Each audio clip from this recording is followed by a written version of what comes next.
फारूक अब्दुल्ला जी को पहले तो ये बताना चाहिए कि उन्होंने पंचायतों के इलेक्शन का पहले क्यों बाइकाट किया, फिर उन्होंने बीडीसी के इलेक्शन का बाइकाट किया, म्युनिसिपल कमेटी काउंसिल कॉरपोरेशंस का बाइकाट किया, और जब जिला परिषद के डीडीसी के चुनाव आए तो उन्होंने खुद भागकर गुपकार गठबंधन बना दिया। जम्मू कश्मीर को बर्बाद किया इन कांग्रेस एनसी और पीडीपी ने। अलगाववाद, आतंकवाद, पाकिस्तान के लिए कोई जगह नहीं है। बौखलाहट में आकर ये कभी पाकिस्तान का जिक्र करते हैं, कभी चीन का जिक्र करते हैं, कभी तालिबान की बात बोलते हैं, क्योंकि इनकी जमीन खिसक चुकी है।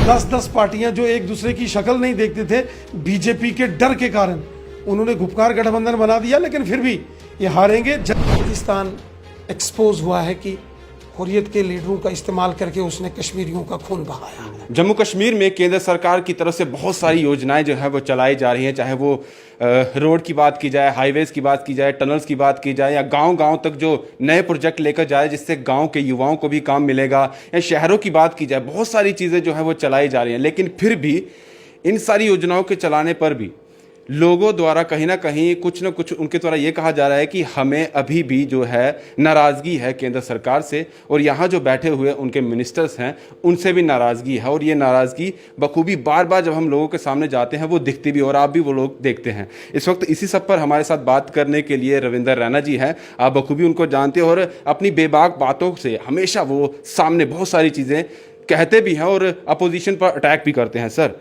बहुत बहुत स्वागत है आपका स्टेट सेंट्रल में। बात यही है, बहुत सारी योजनाएं जो है वो केंद्र सरकार की तरफ से यहाँ चलाई जा रही हैं। पिछले 3-4 सालों की बात की जाए, बहुत सारी चीज़ें ऐसी हैं, लेकिन फिर भी लोग नाराज़ हैं और अपोजिशन उसी चीज़ को देखते हुए बीजेपी पर उंगली भी उठाते हैं। जिस प्रकार से मोदी सरकार ने जम्मू कश्मीर में विकास के कार्य किए हैं, डेवलपमेंट के काम किए हैं, उससे जम्मू कश्मीर की जनता बहुत खुश है। लगातार भारतीय जनता पार्टी का ज़बरदस्त विस्तार जम्मू कश्मीर में हो रहा है।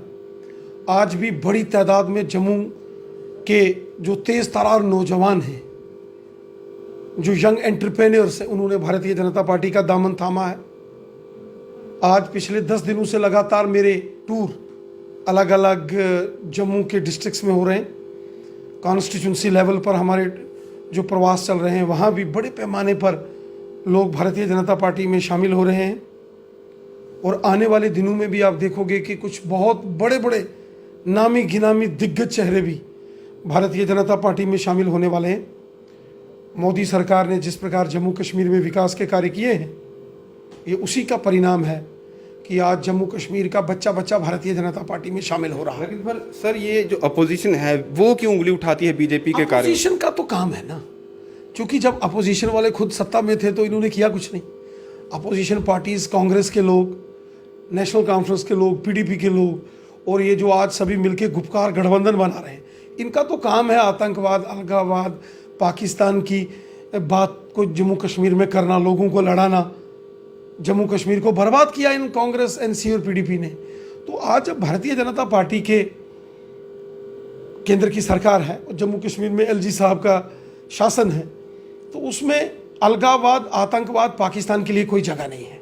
इसीलिए फ्रस्ट्रेशन में आकर, बौखलाहट में आकर ये कभी पाकिस्तान का जिक्र करते हैं, कभी चीन का जिक्र करते हैं, कभी तालिबान की बात बोलते हैं, क्योंकि इनकी ज़मीन खिसक चुकी है।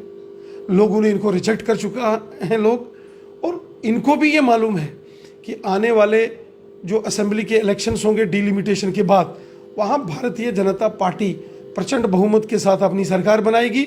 बीजेपी का आने वाले दिनों में अपना चीफ मिनिस्टर होगा, बीजेपी की सरकार होगी। इस बात का इनको अब आभास होने लगा है, इसलिए इस प्रकार का प्रोपेगेंडा करते हैं। ये बात आप लंबे अरसे से कह रहे हैं कि बीजेपी का जो है चीफ मिनिस्टर होगा, हमारी ही सरकार होगी, लेकिन 1-2 दिन पहले अब फारूक अब्दुल्ला जी ने खुद कहा कि सबसे बड़ी पार्टी, डंके की चोट पर मैं कहता हूं कि एनसी की होगी, हमारा ही मिनिस्टर बनेगा। देखिए, फारूक अब्दुल्ला जी को पहले तो ये बताना चाहिए कि उन्होंने पंचायतों के इलेक्शन का पहले क्यों बाइकाट किया, फिर उन्होंने बीडीसी के इलेक्शन का बाइकाट किया, म्युनिसिपल कमेटी काउंसिल कॉरपोरेशंस का बाइकाट किया, और जब जिला परिषद के डीडीसी के चुनाव आए तो उन्होंने खुद भागकर गुपकार गठबंधन बना दिया।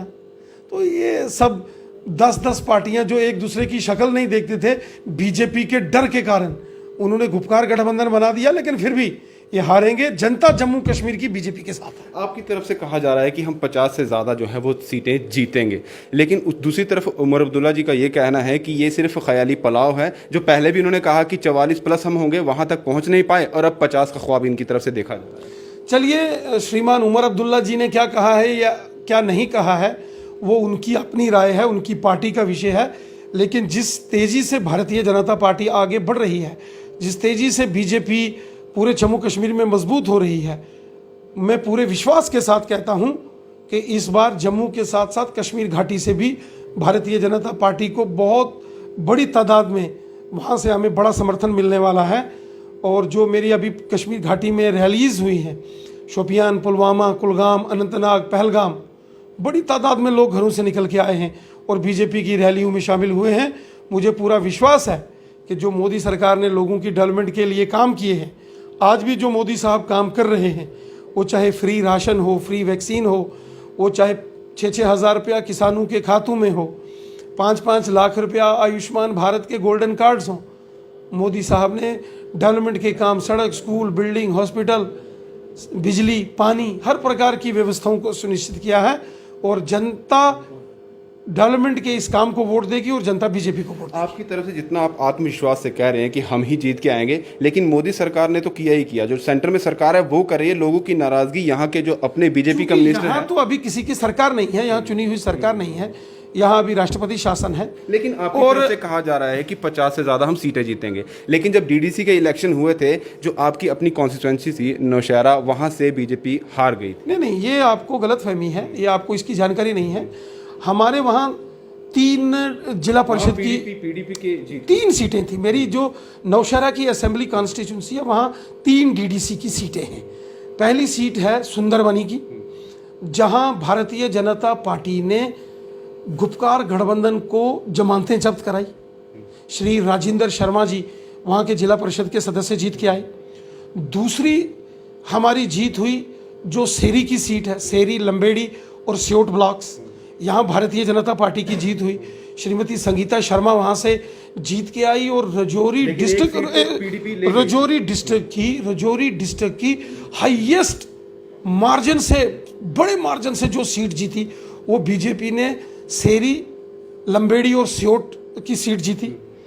रही बात नौशहरा वेस्टर्न सीट, एक सीट थी नौशहरा वेस्टर्न। उस सीट में जब मैंने 2014 में इलेक्शन लड़ा, वहां उस सारे बेल्ट से मेरे को मात्र 2300 वोट मिले थे। भारतीय जनता पार्टी के कैंडिडेट ने, सरदार मोहिंदर सिंह जी ने 8000 वोट वहां से लिए। जरूर हम कुछ वोट वहां कम रह गए, लेकिन हमारा मत प्रतिशत और हमारा वोट बैंक वहां पहले से 4 टाइम्स बढ़ा है। पाकिस्तान एक्सपोज हुआ है कि हुर्रियत के लीडरों का इस्तेमाल करके उसने कश्मीरियों का खून बहाया है। एक आखिरी सवाल सर, एक आखिरी सवाल जाते जाते, अभी भी कोविड का दौर चल रहा है, थर्ड वेव आने क्या है। एक कल से वीडियो और एक जो फोटोग्राफ्स है काफ़ी ज़्यादा वायरल हो रहे हैं। आप रियासी के दौरे पे थे, आपकी टीम वहाँ पे थी, आपके कार्यकर्ता वहाँ पर थे। जब वो फोटोग्राफ कर रहे थे, 20 से 25 या 30 लोग आप इकट्ठे थे। एक व्यक्ति ने भी मास्क नहीं पहना हुआ था और वो वीडियो काफ़ी ज़्यादा मास्क हम हमेशा पहन के रखते हैं। अगर कोई मेरे साथ, मैं आपको भी दिखा दूंगा, मेरे गले में हमेशा मास्क रहता है। गले में है ये। चलिए, जैसे मैंने देखिए, चलिए आपके साथ इंटरव्यू कर रहा हूँ, मेरे मास्क मुंह पर है, आप नहीं, हम 2 हैं अभी, मैं उस चीज़ की बात नहीं कर रहा हूँ। लेकिन वहाँ पर 30 से 40 लोग थे, आप खुद उसमें थे। आम जनता जब जा रही है, पैदल जा रही है, बाइक पर जा रही है, तो उसका 500 रुपए का चालान हो रहा है। लेकिन लोगों का यही कहना है, मैं इसलिए आपसे ये बात को ये यूनी लोगों का, आम जनता कमेंट वहां पर कर रही है कि हम निकलते हैं तो हमसे चालान वसूल किया जाता है। किसी से चालान वसूल नहीं किया जा रहा है सर। हाँ, किया जा रहा है, किसी से नहीं किया जा रहा है। मास्क जो नहीं पहन रहा उससे चालान लिया सिर्फ एक बात है, एक प्रिवेंटिव मेजर है जो हम सबको अपनाना चाहिए। लेकिन वो मैंने कहा अपनाना चाहिए, सबको अपनाना चाहिए। तो अब बीजेपी की जब नेक्स्ट टाइम उनको भी, हाँ सबको, तो नेक्स्ट टाइम वैसा अपनाना चाहिए सबको। चलिए, शुक्रिया सर। तो ये थे रविंद्र रैना जी, अपनी तरफ से ने पूरी बात रखी है। अब आप समझिए, आप समझ सकते हैं कि किस तरह की सारी बातें रही और आपकी क्या प्रतिक्रिया है, ज़रूर दीजिएगा। अगली बार अगर हमें ये समय देते हैं तो फिर इनसे बात करेंगे, कुछ और मुद्दे होंगे उन सारी चर्चाओं को लेकर। दीपक भंडारी के साथ Rahul Singh, the state sentinel के लिए नमस्कार।